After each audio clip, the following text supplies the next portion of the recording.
Shalom Aleichem Rabbatai. We're continuing the Mishnah Yomi in the second parak of Terumot. Yesterday we began the second parak with the Mishnah teaching us that we don't lechatchila take from tahor, uncontaminated produce, to exempt tamei produce. Obviously we want the Kohen to have something tahor that he can eat.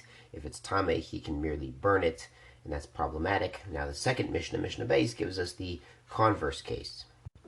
Ein tormin min tamei ala tahor. We don't take the truma from something contaminated to exempt something that is uncontaminated. V'im taram, but what if he did? Shogeg, if it's completely accidental, trumato truma.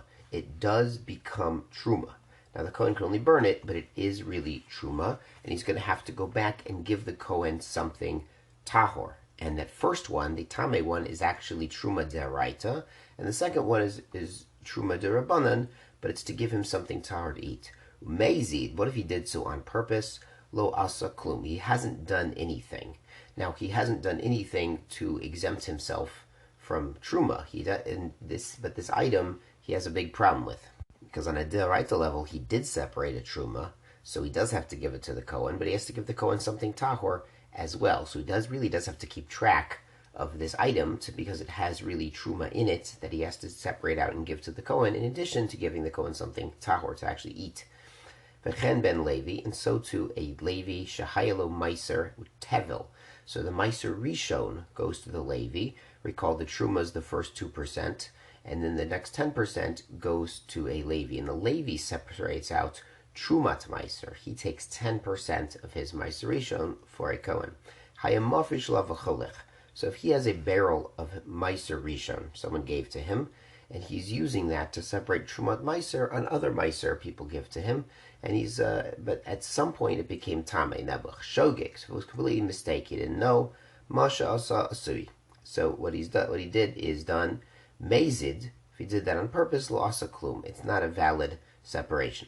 Again, he would have to go back and give something tahor. Bihudo mer im haya yodeya bo batchila. If he knew that the item became tamei, and then he forgot. Afal pishahu shogeg, even now he's a mistake, lo asa klum, it's invalid. So knowing about something, knowing something's wrong, and then forgetting is worse for Rabbi Yehuda than just mere negligence, what we call gross negligence. The Gemara calls karov lemezid. It's not exactly mezid, but it's karov lemezid because he should have known better. Mishnah Gimel makes similar chilukim, differentiates in a similar way. Hamatbil kelim b'Shabbat. Somebody is tovel a kli on Shabbat. Now he's not allowed to do that. That's tikkun kli. Because being tovel a kli that he purchased from a non-Jew allows him to use it. So it's like fixing the kli and making it usable.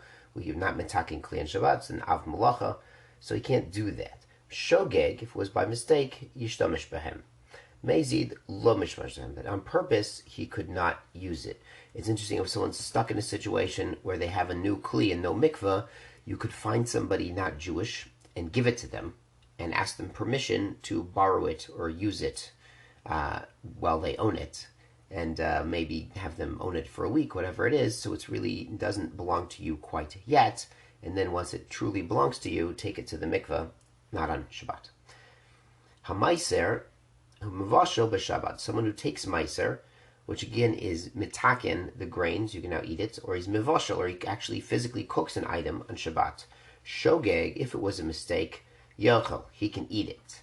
Now, the Bartenura here says, brings what the Gemara says, at least for Rabbi Yehuda's opinion, Shogeg yochel to tavshil lemotze Shabbat. If it was a mistake, he could eat it after Shabbat. Aval lo b'Shabbat atzmo, not on Shabbat itself. And the Mishnah continues, Mezi lo yochel. If he did it on purpose, he cannot eat it. The Bartenura brings the Gemara, but Mezi lo ochel hu. If he did it on purpose, he can never eat it. It's usher forever, even after Shabbat. But other people can eat it after Shabbat. And again, the Gemara has a concept, kedei shiyasu. Anyone would have to wait the time it takes to actually do the cooking or prepare it after Shabbat. They couldn't eat it right away after Havdalah. So there are certain stipulations for something that accidentally was cooked on Shabbat, or even on purpose was cooked on Shabbat, who is allowed to use it and when they are allowed to use it. Mishnah continues, Anoteya b'Shabbat, somebody who plants on Shabbat, Shogeg, by mistake, yakayim, he could leave it in the ground. Meizid yakor, but on purpose you have to rip it out, which is interesting also because notea, planting, depending if it's just a seed, that seed might not take root for 3 days or a week even. So it's an interesting thing, but it's considered once it's in the ground in a place that it's fitting to plant, he's done the malacha deraita.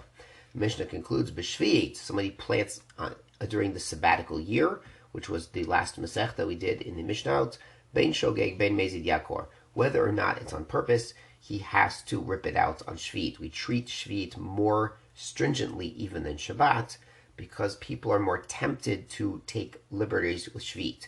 You could also say logically, if a plant comes out of the ground, nobody really knows if it was planted on Shabbat. There's, unless you're keeping track, you're not sure.